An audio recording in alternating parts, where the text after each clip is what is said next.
Hello everyone, my name is Arvind Panda. I am a legal intern in Lexis & Company for the month of June. I am a 4th year student from UPES Dehradun, and today in this video I am going to talk about child sex tourism in India. We all know what tourism is. While tourism has been helping the Indian economy rise to a new height, child sex tourism has been plunging its soul to a new level in India. Child sex tourism referred to commercial sexual exploitation of children, which includes sexual abuse of children, usually but not always in tourism destinations.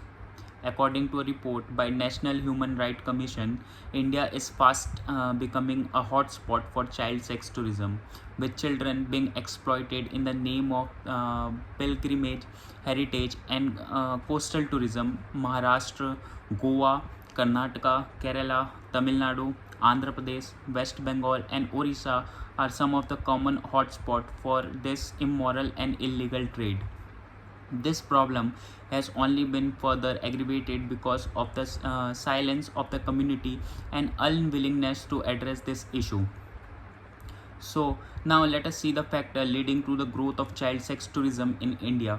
There are multiple factors that have contributed to the growth of child sex tourism in India. So, let us see one by one. First is poverty. Poverty is one of the prime reasons that makes young children vulnerable to sexual exploitation. The second is consumerism and materialism. Children from upper middle class households were also found to be involved in child sex tourism. Now, this is not because of poverty, but relative poverty. The increase of material needs have led the parents often either allow their children to be with tourists or sell them through intermediaries. The third factor is dysfunctional family background. Families in which children do not share a positive relationship with their parents are more vulnerable. Fourth is migration and unemployment. It has been found that there has been an increase in the migration of families who live in and around the places with severe as tourist destinations. And lastly, it is illiteracy or out of school children. Children who are themselves illiterate or belong to illiterate families that do not understand the consequences of this act on the bodies and mind of children often let their children become part of such practices. Now, what are the modern aid to child sex tourism? According to experts, modern technology and cheap travel have further perpetuated the problems of child sex tourism.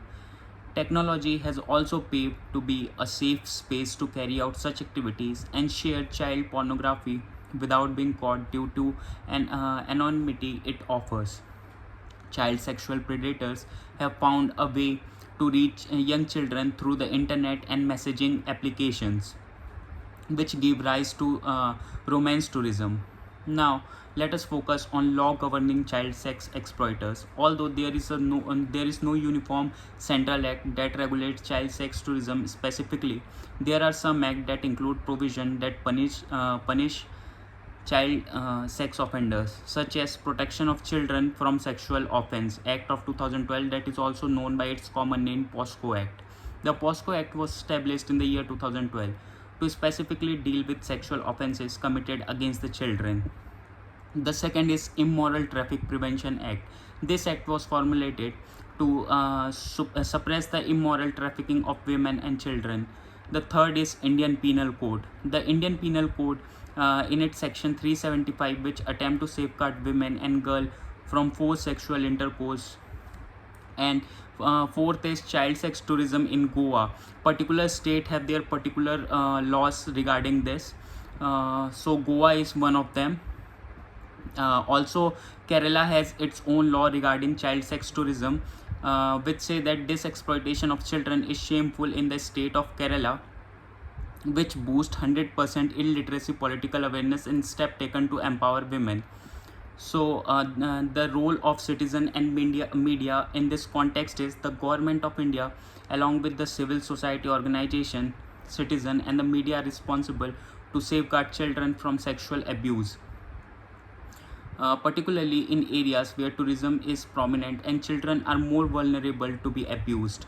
Now, India is shrouded in secrecy, unwilling to talk about the issue that makes it uncomfortable. The evil of child sex tourism is on the rise. However, little is being done to mitigate it and spread awareness about the same. Globalization, which has made the world more interconnected, has only added the men's.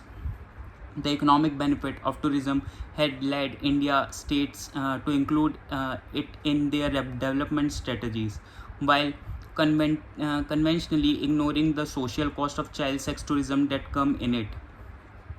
So it is recommended that education be used as a tool to keep these children from falling into the traps of middlemen and pimps.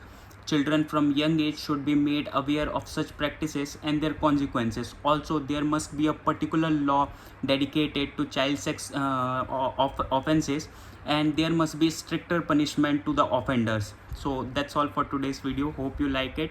Thank you so much.